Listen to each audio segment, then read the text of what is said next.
Alors, est-ce que l'hydrogène peut contribuer concrètement à l'atteinte de cet objectif?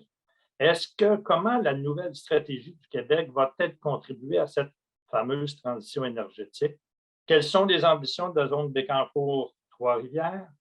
Alors, nous avons droit à des présentations super intéressantes et je vous le répète, après ça, vous allez avoir le choix d'aller dans des salles pour poursuivre la discussion sur un sujet qui vous intéresse. Alors, sans plus tarder, je vais passer la parole à mes deux premiers intervenants, qui sont Jean-François Belland, qui est vice-président Ressources Québec chez Investissement Québec. J'allais dire un nouveau venu. Jean-François vient d'arriver chez Investissement Québec, un rôle super important. Comme vous pouvez le constater, Ressources Québec, Jean-François, tu nous feras un petit résumé de tes responsabilités. Et nous avons également Marie Lapointe, Marie qui est la directrice exécutive chez Hydrogène Québec et qui agira comme animatrice au cours des présentations. Alors, je vous souhaite des bonnes présentations, un bon 30 minutes, premier 30 minutes, puis après ça, on se retrouvera pour des ateliers. Jean-François, la parole est à toi. Écoutez, merci Denis. Bonjour tout le monde. Je suis actuellement à Détroit, imaginez-vous, au Battery Show, le grand salon de l'auto électrique et des véhicules hybrides. C'est très intéressant. Bien évidemment, c'est assez paradoxal de parler d'hydrogène quand je suis avec des gens qui ne croient qu'à la batterie. Mais ça, c'est un autre sujet. Écoutez, je suis particulièrement heureux d'être ici. Comme vous savez, vous m'avez croisé dans certains sujets hydrogène depuis que je suis arrivé en poste chez Ressources Québec, à Investissement Québec, il y a 6 mois maintenant. L'hydrogène est un sujet qui me tient à cœur. Je viens de l'industrie nucléaire où l'hydrogène est un byproduct, si on pourrait dire. Et l'hydrogène est fondamentalement important puisque sans hydrogène, on ne peut pas avoir de processus de décarbonisation de l'industrie ou des transports lourds qui soient considérés comme sérieux. Il y aura, et le gouvernement du Québec est en train, donc sous le ministère de l'Énergie et des Ressources naturelles avec Julie Poulin, en train de rédiger la politique sur l'utilisation d'hydrogène, donc la stratégie d'hydrogène du Québec. Mais il y aura clairement deux stratégies, essentiellement la stratégie batterie pour les véhicules lourds et éventuellement l'hydrogène qui servira où elle doit servir pour être le plus efficace dans les transports lourds, transports longue distance, donc bateaux essentiellement et autres trains sur les longues distances. Décarboniser l'industrie, décarboniser le transport maritime, ça fait partie des priorités. Ça fait partie des priorités parce qu'on a dit en entrée, le déplacement des navires consomme énormément, pollue énormément, consomme énormément de fuel, de mazout pour se déplacer. Au Québec, on a des avantages, plein d'avantages qui sont premièrement géographiques. On a des ports en eau profonde, que ce soit le port de Bécomo ou les autres ports sur le long du Saint-Laurent, mais également, on a des zones d'excellence, dont la zone d'innovation de Bécancour, qui s'intéresse à l'hydrogène, qui ont des capacités pour aller de l'avant avec une production, avec la R&D en hydrogène, et combiner à la stratégie et là, je vais expliquer ce qu'on fait à Ressources Québec, à Investissement Québec, développer ce secteur-là, développer cette addition à la décarbonisation du transport sur les longues distances. Essentiellement, à Ressources Québec, on est responsable de tout ce qui est énergie, mines, ressources naturelles, hydrogène, foresterie, donc au niveau des investissements pour le gouvernement du Québec. Et à partir de là, essentiellement pour simplifier à outrance, le MERN décide et nous, on exécute. Donc, on finance, on organise l'application de cette stratégie, cette politique industrielle, cette politique économique. À partir de là, donc, c'est un rôle combiné de triangle entre politique industrielle, politique économique, politique publique. Objectif de décarbonisation, objectif de croître et d'installer une industrie d'hydrogène au Québec. Et en parallèle, de développement économique, que ce soit dans les hubs qui seront Bécancour, Bécomo et autres au Québec. Voilà, donc Ressources Québec, on est particulièrement actif. On est ouvert pour toute discussion. Actuellement, on discute avec pas mal, j'imagine, je vois la liste des gens qui sont à la conférence, on se connaît pas mal tous. Et voilà, en combinaison avec Julie Poulin au MERN, on avance sur ces sujets-là. Je vous remercie. Merci beaucoup, Jean-François. En fait, c'est grâce à des personnes comme toi et Julie Poulin qu'on va avoir bientôt une stratégie hydrogène et aussi un plan d'exécution, puis un plan industriel qui va être cohérent avec la stratégie du MERN. Donc, merci beaucoup de ta participation. J'aimerais remercier avant tout Denis Leclerc. C'est grâce à des personnes comme Denis qui sont des joueurs d'équipe qui voient large, qu'on est capable de travailler ensemble puis d'attirer plus de 100 personnes, comme c'est le cas de ce matin, à des activités comme le maritime. Pourquoi le maritime aujourd'hui? En fait, c'est une des 5 priorités qui a été établie lorsqu'on a fait le sondage à Hydrogène Québec en avril. Le transport lourd étant une des voies les plus importantes de développement d'ici 2050. Si on regarde rapidement la projection de la demande mondiale d'hydrogène par secteur, c'est sûr que ça varie beaucoup parce que c'est nouveau, OK? Et ce n'est pas la vision du Canada ni du Québec, c'est la vision mondiale. Mais quand on regarde qu'il pourrait y avoir finalement énormément de joules qui pourraient être utilisés dans les différents secteurs, on voit que le maritime est appelé à occuper d'ici 2050 une place très importante. Juste un équivalent par rapport à ça, ce tableau-là représente 194 millions de tonnes d'hydrogène par année de consommation. Dépendamment des secteurs, ça veut dire là-dessus, la décarbonation de l'aviation n'est pas incluse. Alors, quand on regarde la stratégie canadienne qui a été émise au mois de décembre, qui fait des projections d'ici 2050 pour le Canada de 20 millions de tonnes par année, bien, nous, il faut se positionner au niveau du Québec. Qu'est-ce qu'on veut amener finalement avec notre hydrogène vert dans cette contribution-là? Donc, vous voyez, ce n'est pas pour rien que le maritime est très intéressé par la chose. C'est pour ça qu'aujourd'hui, on avait Denis Leclerc m'a challengé. On voulait faire cet atelier-là pour Cargo-M. Donc, pour les ports de Contrecœur et de Montréal, mais aussi de Québec, qu'on a invité Bécancour, Bécomo, Sept-Îles et Gaspé. Il y a même des gens de Bretagne et d'Acadie, du Nouveau-Brunswick et de Nouvelle-Écosse qui sont avec nous aujourd'hui. Sans plus tarder, commençons par le début. Donc, quelle est la nouvelle politique maritime qu'il y a au Québec? Le ministère du Transport s'est doté d'une nouvelle politique. J'aimerais inviter M. Grégory Cloutier, qui est directeur par intérim au secrétariat à la stratégie maritime du Québec. On commence par le haut. Il y a déjà un désir de décarboner, n'est-ce pas, M. Cloutier? Oui, effectivement. Merci beaucoup, Mme Lapointe, pour l'invitation. C'est très apprécié. Pour nous, c'est toujours très agréable de partager la nouvelle vision maritime du Québec, Avantage Saint-Laurent. Écoutez, comme vous le voyez, je n'ai pas beaucoup de temps, j'ai environ 4 minutes, donc je vais évidemment vous parler très sommairement de la stratégie, la nouvelle vision maritime du Québec, Avantage Saint-Laurent. Et je vais terminer par vous parler de 2 programmes également qui, dans le fond, sont présentement dans les dernières étapes d'approbation qui seront annoncées dans les prochaines semaines, prochains mois. Donc, des programmes qui pourront évidemment contribuer au succès de vos projets. Je vais partager mon écran bientôt là, pour vous parler d'Avantage Saint-Laurent, en fait, les 12 mesures, mais juste peut-être en quelques secondes, vous dire que, dans le fond, Avantage Saint-Laurent, c'est un peu la suite de la première stratégie maritime qui a été élaborée en 2015. Donc, ça a duré la première stratégie en 2015 et 2020. Mais lorsqu'il y a eu le nouveau gouvernement, en fait, la volonté était de renouveler évidemment la stratégie, mais beaucoup moins large qu'elle était dans le passé et se concentrer vraiment sur le transport maritime et, dans le fond, donc tout ce qui est pour améliorer l'efficacité du transport maritime, mais aussi pour la protection, évidemment, des écosystèmes et des mammifères marins. Donc, sans plus tarder, je vais vous partager mon écran. Voilà. Donc, peut-être juste m'assurer que ça fonctionne. Est-ce que ça fonctionne, Mme Lapointe? Sûrement. On le voit. Parfait. D'accord, merci. Oui, merci. Tout à fait. D'accord.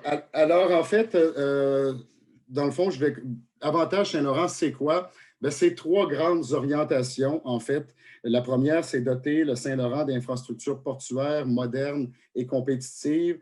On a également assuré sur le Saint-Laurent une navigation efficace, respectueuse des écosystèmes. Et la troisième orientation, et non la moindre, offrir aux communautés maritimes des possibilités de développement prometteuses et durables. Donc, 3 grandes orientations, 12 mesures et une enveloppe de 926 millions. Donc, pour ce qui est des mesures, bien, je vais y aller quand même assez rapidement. mais j'aimerais quand même vous dire que l'organisation, en fait, de Mme Lapointe a tous nos documents, donc les PowerPoint, la fameuse trame d'avantage Saint-Laurent, le plan d'action. Donc, ces documents-là vont vous être transférés là, à la fin là, de la présentation. Donc, encore une fois, le plan d'action, donc il y a 12 mesures, comme je vous le disais. Je vais y aller quand même assez rapidement. Mais voilà, donc développement du terminal de conteneurs à Contrecœur, c'est une mesure qui a été annoncée déjà il y a quelques semaines, quelques mois. Donc, il y avait 55 millions dans cette mesure-là. La deuxième mesure, c'était soutenir des projets d'infrastructure maritime visant le développement des marchés et la relance économique. Donc, ça, je vous dirais que c'est une mesure directement reliée à la pandémie et que c'est, dans le fond, c'est pour vraiment des projets qui sont présentement là, en cours ou à peu près. Donc, c'est vraiment pour la relance économique. La mesure numéro 3, instaurer un nouveau programme d'investissement en infrastructure maritime. Je vais vous en parler à la toute fin, puisqu'il s'agit des 2 programmes, entre autres, que je veux vous parler à la fin de la présentation. Le point 4, qui est sans aucun doute une mesure phare d'Avantage Saint-Laurent, d'établir un corridor économique intelligent. Donc, on parle ici du déploiement progressif de systèmes de transport intelligents, cohérents et novateurs destinés à améliorer l'efficacité, l'efficience et la sécurité du transport maritime, tout en réduisant son empreinte environnementale. Donc, vraiment, il y a 2 aspects qui ressortent du corridor: augmenter la fluidité, toute la chaîne logistique, l'intermodalité, mais aussi la protection de nos écosystèmes. Donc, voilà. La mesure 5, qui est d'implanter la phase 2 du système d'information maritime. En fait, c'est un projet qu'on travaille en étroite collaboration avec Innovation Maritime et la SODES. Donc, c'est en cours présentement de réalisation. Il y a la mesure 6 qui est pour l'atténuation des impacts de la navigation sur les écosystèmes, une mesure qui est pour moi très importante. On va la travailler avec le réseau Québec Maritime. Donc, le but est très, très simple. Ça sera de prioriser, en fait, les enjeux majeurs que nous avons au Québec là, en termes de développement de projets. Et ça va de trouver vraiment des solutions concrètes à ces problèmes-là pour justement continuer à pouvoir développer tout en réduisant l'impact de la navigation et des activités portuaires. Donc, la 7e mesure qui est d'assurer la poursuite du Centre d'expertise en gestion des risques d'incidents maritimes. Donc, quand même 20 millions associés à cette mesure-là. Ensuite, la mesure 8, qui est de valoriser et protéger les écosystèmes. On le travaille avec le Fonds d'action Saint-Laurent. Donc, c'est à travers 2 programmes, en fin de compte, des appels de projets. Il y a 7,5 millions d'investis dans cette mesure-là. Pour ce qui est des 2 dernières mesures, pas les 2 dernières, les 2 prochaines, pardon, on parle de développer des zones industrielles portuaires et des pôles logistiques et de moderniser l'industrie des chantiers maritimes. Bon, vous voyez ces 2 mesures-là, là, on parle d'environ 375 millions. C'est important pour moi de vous dire que ces 2 mesures qu'on va faire aussi en étroite collaboration avec le ministère de l'Économie et de l'Innovation. Donc, déjà, depuis plusieurs semaines, il y a beaucoup de communication. Donc, ça va vraiment être un travail d'équipe entre les 2 ministères, mais il y aura aussi d'autres ministères qui vont s'ajouter. Donc, des projets qui ont beaucoup de potentiel là, à nos yeux. La mesure 11, qui est de développer les biotechnologies marines, une mesure aussi assez importante pour Avantage Saint-Laurent. Il y a beaucoup de potentiel avec les biotechnologies marines, on le sait. Donc, on travaille on a formé en fait une filière des biotechnologies marines, puis on travaille principalement avec Technopole Maritime. Et la dernière, en fait, qui est de favoriser l'accès au fleuve grâce au transport collectif des personnes par voie maritime, donc un total de 20 millions. Donc, je vous dirais qu'en gros, la majorité des mesures ont été lancées, sont en cours de réalisation, mais vous allez voir tout au cours des prochains mois, il y aura des annonces et principalement pour ce qui est du corridor économique intelligent. C'est important de savoir, il y a peut-être des gens dans la salle qui font partie des consultations, mais on est en grande période de consultation actuellement pour le corridor économique intelligent et il y aura un événement national qui se tiendra quelque part à la mi-novembre, organisé par la ministre Rouleau, pour justement partager les constats de ces consultations-là et surtout faire part du plan de match pour les prochaines années. Donc, très rapidement, je vois Mme Lapointe qui arrive. 2 programmes, en fait. Qui étaient à la mesure 3. J'entends un retour de... Je ne sais pas si... bref, il y a deux programmes. Ce qu'on appelle à l'interne le PIM, qui est le programme d'investissement en infrastructures maritimes. Donc, c'est un programme qui va être annoncé sous peu, qui est vraiment pour augmenter l'efficacité et la fluidité du transport maritime. Et le PETMAF, en fait, et attention, il est long le titre, Programme d'aide à l'amélioration de l'efficacité du transport maritime, aérien et ferroviaire en matière de réduction d'émissions de GES. Donc, c'est un programme qui est en construction actuellement, qui est un peu un renouvellement d'un ancien PETMAF. Ça va être annoncé toujours par la ministre Rouleau dans les prochains mois, qui pourra sans aucun doute contribuer au projet de votre industrie. Donc, sur ça, restez à l'affût. De belles annonces sont en cours au cours des prochains mois, prochaines semaines. Merci beaucoup encore. Merci.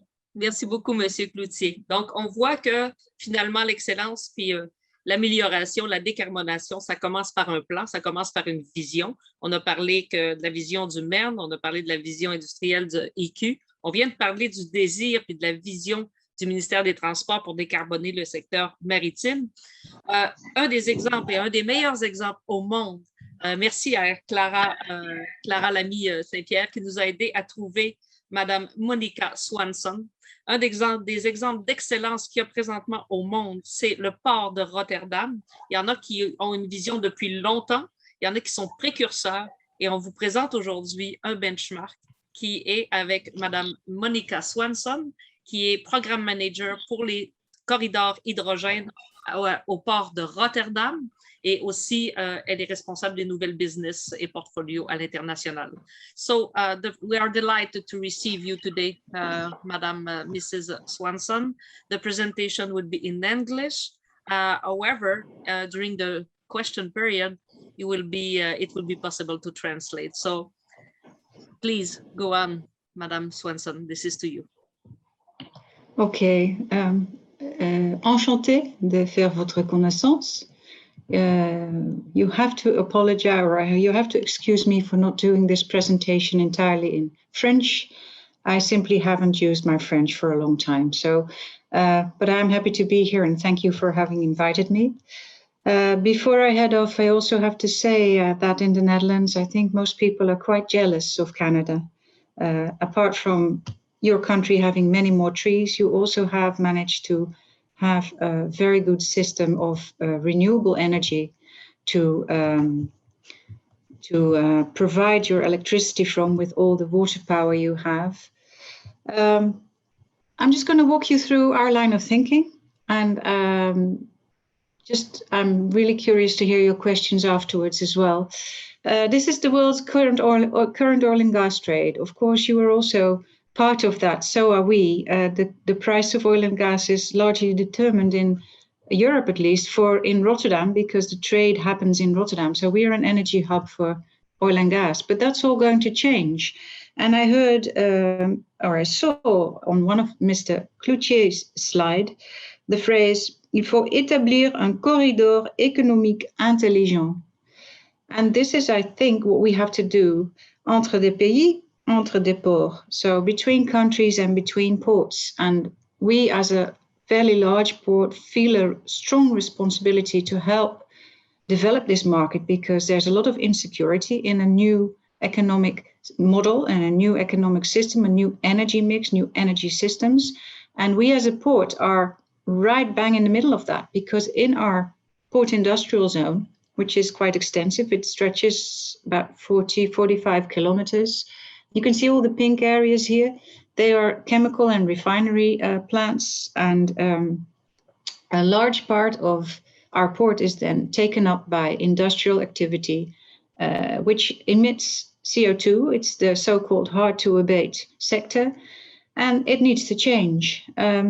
Also, in our hinterland, you can see that we're not only a port for the Netherlands, but we're also a port for Europe. And we have a lot of customers in our hinterland, as we call that. 13% of energy consumed in Europe, so that's oil, gas, but also coal, also LNG, also biodiesel, everything. 13% of that comes into Europe via Rotterdam as a gateway port. We reach 40% of industry, and there's about 3,000 companies working in our port, and all of them need to change their business. Well, Well, yes, actually all of them, even the logistics companies, because they will need to use different types of trucks, and the whole system is going to be totally changed. I won't bother you too long with this slide. What's going to happen? We have to make a supply chain puzzle and have all the bits of the puzzle fit together. You're on the one side of the water, we are here. If we look at this globally, and if you look at the right-hand side, you see that yellow sail. It's a graphic representation of demand expectations in Europe. Well, actually, in Europe, they are higher, the numbers, because the entire demand of Europe is estimated at 60 million tons per annum by 2050. 60 million tons, that's really a lot of hydrogen. And we expect, considering how we are positioned as a port, to be importing some 20 million tons of hydrogen into Rotterdam to bring them to our hinterland. That's part of the Netherlands, but also Germany. I will show you this little picture, how this works. You can see our tiny weeny country here on the left-hand side, and you can see on the right-hand side how energy demand areas have a red or a yellow or orange color. And I think you will notice that the North Rhine-Westphalia area, which is deep red here, is exactly where we have most of our customers in the industrial area part of Germany.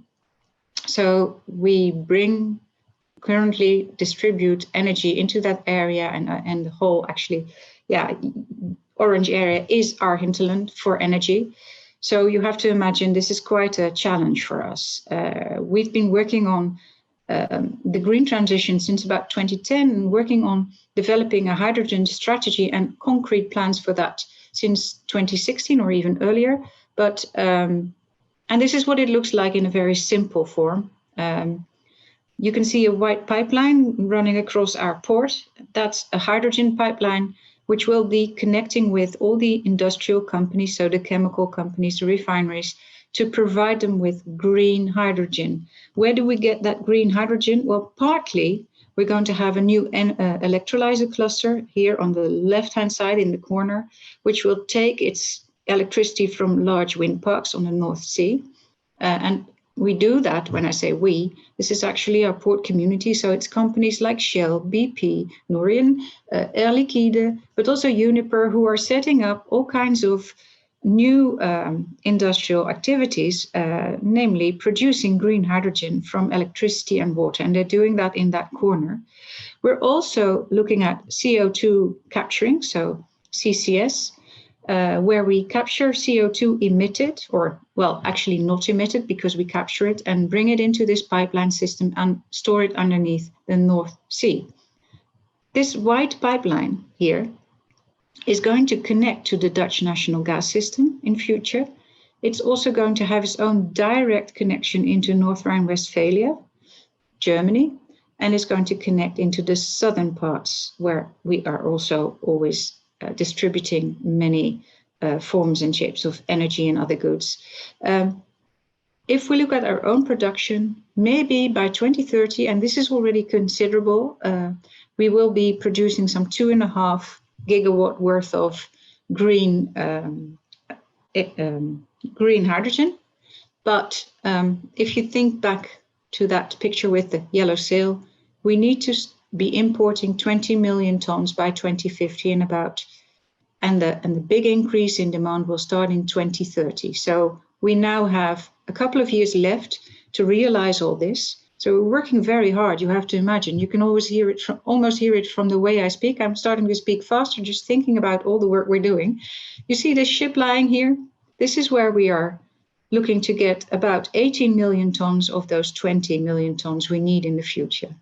So that's a stunning number, really, considering that the first projects we see are maybe about 30,000 tons per annum. So there's still a lot of work ahead in countries like yours, where fortunately your government has explicitly stated to want to be a net exporter of hydrogen. So I hope our countries will be working together on this to bring the hydrogen by ship into this pipeline system and to distribute it to all these industrial high demand industry parties. I think so much for now, because we need to also be able to discuss many things, but I hope this gives you an impression of what we're doing. And any questions, I'm happy to take them.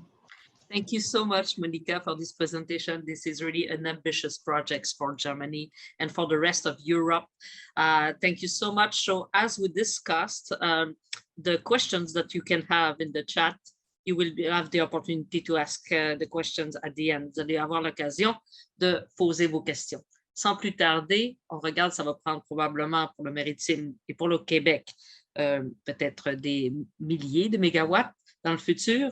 Donc, j'aimerais vous présenter l'équipe de Bécancour avec laquelle Hydrogène de Québec va travailler étroitement dans les prochaines années. J'aimerais vous présenter 3 personnes, 3 leaders. Tout d'abord, le docteur Svetlana Solomikina, qui est docteur en chimie et qui a beaucoup d'expérience en recherche, en affaires et en gouvernance dans les domaines médicaux, caritatifs et sociaux, et qui a reçu un mandat d'opérationnaliser la zone de Bécancour et Trois-Rivières en réduction de GES. Merci beaucoup, Svetlana. On commence à travailler ensemble et ce n'est que le début. Ensuite, nous avons l'honneur de recevoir M. Simon Barnabé, professeur à l'Université de Trois-Rivières, un précurseur dès les premières heures et un grand ambassadeur de la zone d'innovation de Bécancour et de Trois-Rivières, qui est un de nos hubs, parce qu'il va falloir en construire d'autres dans le futur au Québec, mais ça va être le grand hub d'innovation. Et il a travaillé beaucoup dans l'élaboration de la zone. Et enfin, le professeur à l'Université du Québec et Trois-Rivières, M. Paulet, qui est un expert mondial en l'hydrogène et président de la division de l'hydrogène dans l'Association internationale de l'énergie de l'hydrogène. Sans plus tarder, à vous. Merci beaucoup, chère Marie. C'est un réel plaisir d'être avec vous ce matin et d'avoir l'occasion de présenter notre magnifique projet auquel on croit tous au sein de l'équipe, qui est la zone d'innovation de Bécancour, Trois-Rivières. Suivant, s'il vous plaît. En fait, la zone d'innovation vise la gestion des émissions de gaz à effet de serre en passant par la décarbonisation des 3 secteurs, industriels, portuaires et urbains. Toutefois, aujourd'hui, pour la présentation, nous mettons l'emphase sur le secteur portuaire. Suivant. On peut se poser la question, pourquoi Bécancour? Quel est l'intérêt de parler de Bécancour aujourd'hui? En fait, parce que c'est un port en eau profonde qui appartient au gouvernement du Québec et qui est géré par le parc industriel et portuaire de Bécancour. En fait, ce parc-là, c'est une société d'État chapeautée par le ministre de l'Économie et de l'Innovation. Donc, c'est une société d'État comme l'est Investissement Québec ou le CRIC. Deuxièmement, la même société, donc qui est le parc de Bécancour, gère aussi 4 autres ports dans le Bas-Saint-Laurent, Gros-Cacouna, Rimouski, Matane et Gaspé, et il y a bien sûr une proximité géographique avec le port de Trois-Rivières. Troisièmement, de plus, l'hydrogène n'est pas un mythe à Bécancour parce qu'il est produit sur le territoire depuis plus de 30 ans grâce à l'entreprise Air Liquide. Et finalement, les innovations qui découleront de la zone vont contribuer, bien évidemment, à l'atteinte des objectifs ambitieux, mais ô combien stimulants, de réduction de GES fixés par le gouvernement du Québec. Suivant, s'il vous plaît. Et vous savez, nous sommes déjà en action parce que nous avons un projet pilote sur la décarbonisation des équipements portuaires dans le port de Bécancour grâce à l'hydrogène vert, donc produit sur le territoire du parc par Air Liquide. Nous avons aussi identifié une étude comparative qui sera démarrée prochainement sur l'alimentation énergétique de navires au quai et l'utilisation potentielle de l'hydrogène.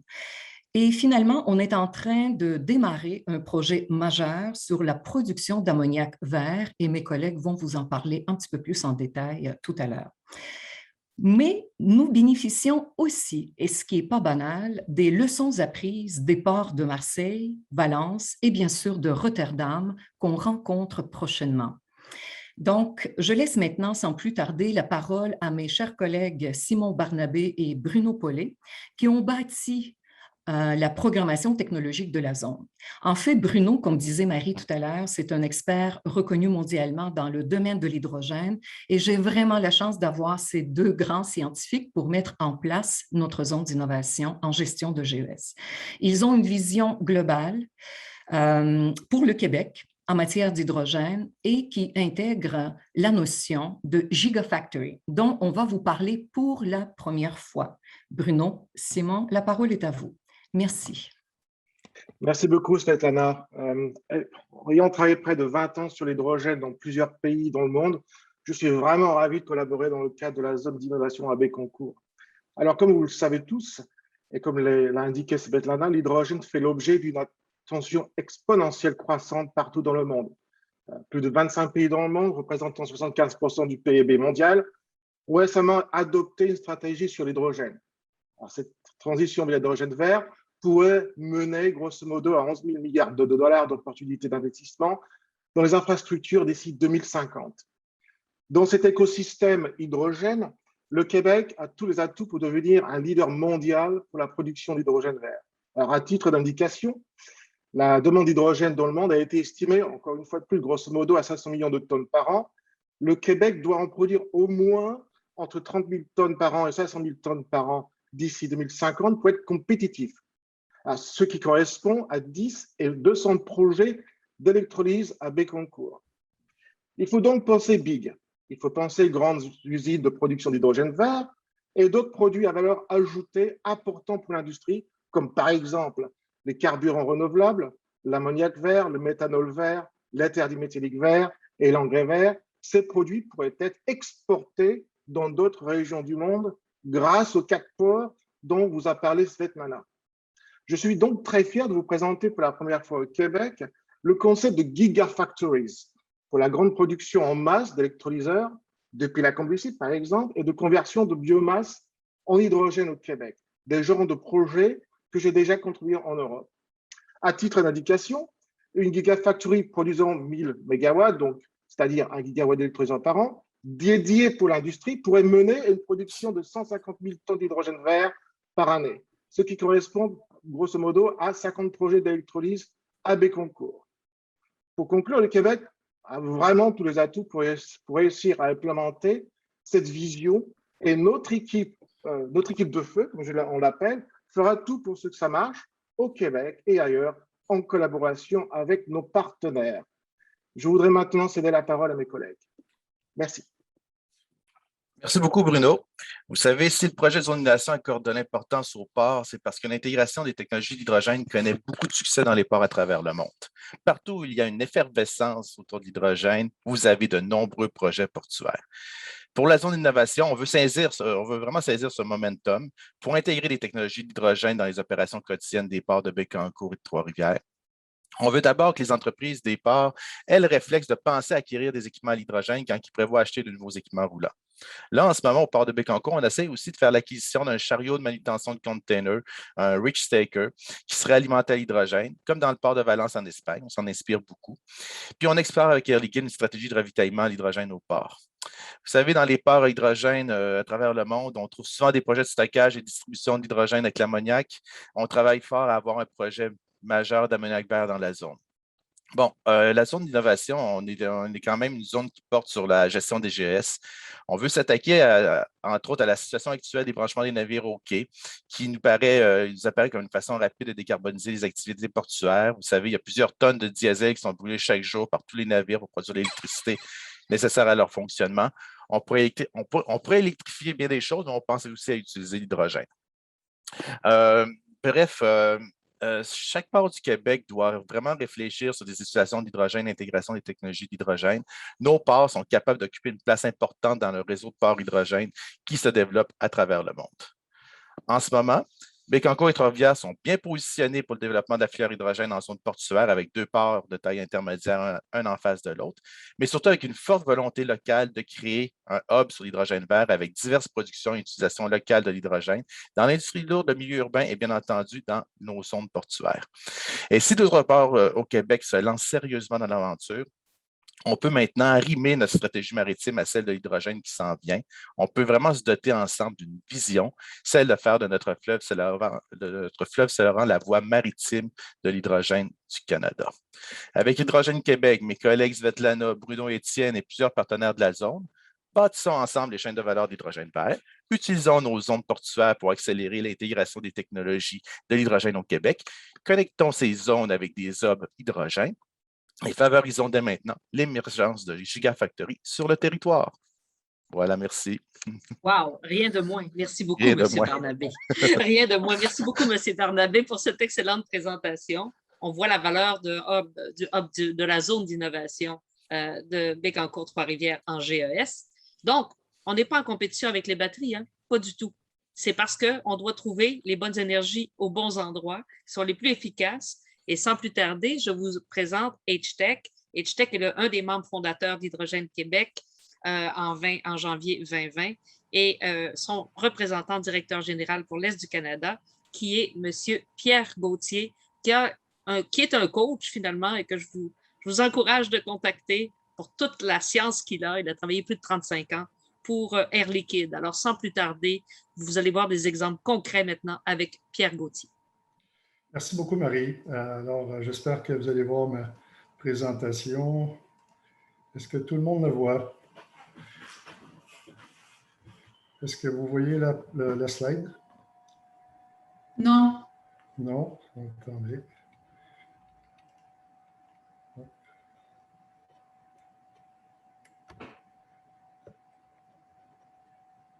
Excuse, j'en ai pour 2 petites secondes. C'est parti. C'est important de partager. On la voit, il faudrait juste grossir, mettre le PowerPoint en mode présentation. Oui, c'est ça. C'est bon. Parfait. Merci infiniment à tout le monde. Je m'excuse pour les petits délais. J'imagine que ces petits problèmes techniques trahissent mon âge et trahissent le nombre d'années dans l'hydrogène. Mais disons que H-Tech est une entreprise qui travaille très fort à mettre la colle autour de ces projets-là. On sait bien qu'un projet d'hydrogène, c'est un peu novateur, c'est nouveau, c'est un peu de l'inconnu. Donc, c'est important pour des sociétés comme H-Tech de s'assurer d'amener l'expertise pour récupérer l'hydrogène qui a été fait par quelqu'un, le distribuer, la stocker, fabriquer la station de remplissage qui va distribuer l'hydrogène aux différents véhicules, mais aussi, surtout, intéresser les entreprises à faire des véhicules qui vont tourner à l'électricité hydrogène. Comme le disait tantôt Jean-François, beaucoup de monde s'intéresse aux véhicules électriques et c'est bien parce qu'à quelque part, l'électricité, on en a beaucoup au Québec et on a une force parce qu'on a de l'électricité verte. Cette électricité verte, elle peut produire de l'hydrogène en utilisant l'électrolyseur ou en utilisant le processus qui s'appelle tout simplement l'électrolyse de l'eau. Et cette partie du Québec est connue, elle a été développée. On a fait avec l'Air Liquide un gros électrolyseur de 20 MW à Bécancour qui tourne très bien. Il y a eu des annonces par Greenfield, par Hydro-Québec, par Gazifère, d'autres électrolyseurs. Donc, les Québécois sont en train de se mettre à l'électrolyse de l'eau. Et à partir de l'électrolyse de l'eau, on fait de l'hydrogène vert. Donc, cet hydrogène vert-là peut être utilisé dans des applications portuaires intéressante. Quand je regarde les applications d'un port, on peut regarder, bien entendu, les camions, donc les camions qui transportent les conteneurs, on peut regarder les camions qui bougent les conteneurs, on peut regarder les chariots élévateurs, les reach stackers, comme le disait tantôt Simon, on peut regarder aussi les grues, ce qu'on appelle les RTG, les Rubber Tire Gantry, on peut regarder comment les déplacer avec de l'électricité hydrogène et on peut regarder aussi comment les ports peuvent peut-être s'approvisionner et échanger l'hydrogène, donc transporter et exporter l'hydrogène à partir du port. Ensuite, ce qui est important de comprendre, c'est qu'une station de remplissage, c'est relativement simple. C'est une station qu'on peut retrouver comme on la connaît bien aujourd'hui, avec de l'essence ou le diesel. C'est un boyau qu'on connecte à un véhicule et avec l'hydrogène, on a l'avantage de peser sur un bouton et ce bouton-là nous permet d'alimenter et de remplir le réservoir qui est embarqué sur le véhicule. Pour une automobile, on parle de 3 à 5 minutes. Pour un camion, on va parler de 6 à 12 minutes. Un autobus, de 6 à 12 minutes aussi.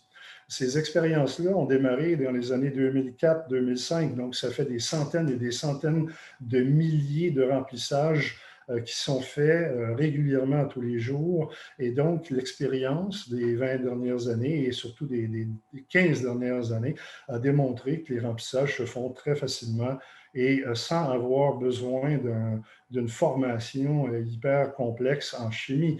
Donc, on est en train de rendre l'hydrogène beaucoup plus simple à utiliser, facile à utiliser et surtout beaucoup plus sécuritaire. Ensuite, cette intégration-là dans les véhicules, on a commencé bien entendu par l'automobile. Les gens comme Toyota, les gens comme Hyundai ont travaillé très fort pour intégrer la pile à combustible à l'intérieur des véhicules. Rappelons-nous que les véhicules, ce sont des véhicules électriques au départ et on rajoute un réservoir de stockage et une pile à combustible pour en faire un véhicule électrique hydrogène. Donc, les camions électriques arrivent, les autobus électriques arrivent, les équipements de chantier arrivent, les équipements de construction, les chariots élévateurs sont là depuis quelques temps. Et donc, la prochaine étape, c'est de compléter cette intégration-là en faisant en sorte que les véhicules soient électriques, mais munis d'une pile à combustible et d'un stockage hydrogène. Alors, présentement, il y a des essais qui sont faits avec les RTG à Vancouver. Les Reach Stacker, on travaille sur les Reach Stacker aux États-Unis avec Hyster. Et au niveau des tracteurs, on a Hashtec commandé des tracteurs à une société canadienne qui vont tirer justement les fameuses combinaisons de conteneurs au port et aussi ce qu'on appelait dans le jargon québécois les shunters, les petits tracteurs qui vont déplacer les remorques sur le site portuaire. Donc, on a déjà pas mal de travail de fait de ce côté-là. On voit bien entendu qu'au niveau du contexte portuaire, tout est là pour faire en sorte que le port ça soit facile d'aller vers du zéro émission dans un port. On s'aperçoit aujourd'hui que les ports ont des problématiques d'émissions de CO2 importantes, mais aussi de bruit et aussi d'efficacité. C'est pour ça que quand on compare les différentes solutions zéro émission, bien entendu, Hashtec a passé beaucoup de temps à comparer l'électrique batterie, les caténaires électriques, le gaz naturel liquéfié, le gaz naturel solide ou en compressé et la pile à combustible à hydrogène. Et on voit que dans tous les cas, l'électrique batterie est très intéressante sur certaines applications. L'électrique caténaire va l'être dans les endroits où le caténaire ne pose pas de soucis au déplacement des différents produits sur un port. Et on va aussi s'apercevoir que la pile à combustible, l'hydrogène, ça peut être très, très intéressant quand on compare ça avec l'électrique batterie ou qu'on compare ça avec les caténaires et même avec le gaz naturel liquéfié. Ensuite, c'est sûr que dans les considérations pour un chef de port ou encore des opérateurs de port, il faut la disponibilité des équipements de 24 heures sur 24, ce que l'électrique hydrogène permet, alors que l'électrique batterie, vous êtes obligé de recharger les batteries. Ça vous prend de la flexibilité, vous devez être capable d'avoir ces équipements-là en tout temps, et la pile à combustible vous amène cette flexibilité-là. Et bien entendu, l'hydrogène vert est fait avec de l'électricité verte au Québec. Et donc, on se retrouve avec un zéro émission total, complet. Et donc, ce qui est intéressant, c'est qu'on a une solution qui est très intéressante. Alors, où en sommes-nous maintenant avec les véhicules? Pour 2023, Hashtec veut amener des camions, des chariots élévateurs, des véhicules et des équipements portuaires de façon à pouvoir permettre aux opérateurs de port de les essayer, ces véhicules-là, de pouvoir les tester et de pouvoir voir comment ça va fonctionner. Et puis, excusez-moi, J'avais mis mon 8 minutes et là, je viens de m'apercevoir que je suis à la fin de mon 8 minutes. Mais tout simplement pour vous dire que Hashtag, son travail de colle autour des projets est aussi un travail de faire en sorte que les véhicules soient disponibles et on en parlera dans les 20 minutes qui nous restent des différents véhicules, comment on veut les louer aux utilisateurs portuaires de façon à pouvoir faire l'essai de vraies technologies à l'hydrogène et éventuellement de découvrir la technologie et de faire aussi ce qu'on appelle une simulation calculée, donc avec un simulateur qu'Hashtag a construit avec l'aide de Cummins, et donc de pouvoir comparer les différents véhicules qui sont en place, comparer l'hydrogène avec l'électrique et le diesel, de façon à ce que les gens puissent voir les vraies informations. Vous avez un exemple ici, on pourrait utiliser vos données à vous et être capable de faire les comparaisons qui sont là. Donc, merci infiniment encore une fois, Marie et Denis, de m'avoir permis de faire cette présentation. Encore une fois, on se revoit dans la chambre des tortures. Merci beaucoup, Pierre. Et merci les autres conférenciers et conférencières, là, des présentations extrêmement intéressantes.